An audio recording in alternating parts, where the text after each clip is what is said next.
नमस्ते साथीहरू, अहिले चाहिँ म यहाँ चालिसे बोडी रोप्दैछु।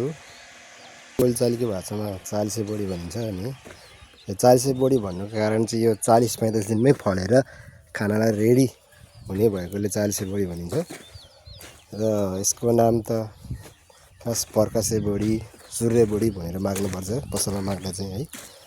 यसले चाहिँ थाक्रो नि चाहिँदैन अनि छिटो एकदम छिटो खानाको लागि रेडी हुन्छ र स्वादिलो पनि एकदम स्वादिलो हुन्छ है।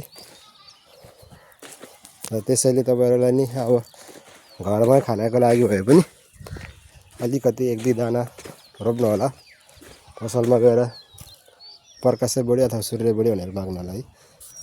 अनि यो चाहिँ मेरो यो बराबर डिस्टेन्समा लगाउनलाई लाइन गर्ने साधन है यो चाहिँ। अनि बिउ चाहिँ यस्तो हुन्छ खै, बिउ चाहिँ यस्तो हुन्छ है। अनि यो दाना छोडाएर खाने बोडी हो।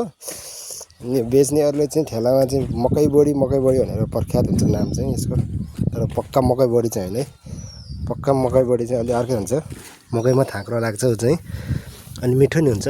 तर यो पनि नमिठो चाहिँ होइन, अरू बोडी जति नै मिठो हुन्छ यो पनि। चालिसे अरू बोडी भन्दा मिठो हुन्छ मकै बोडी जस्तै।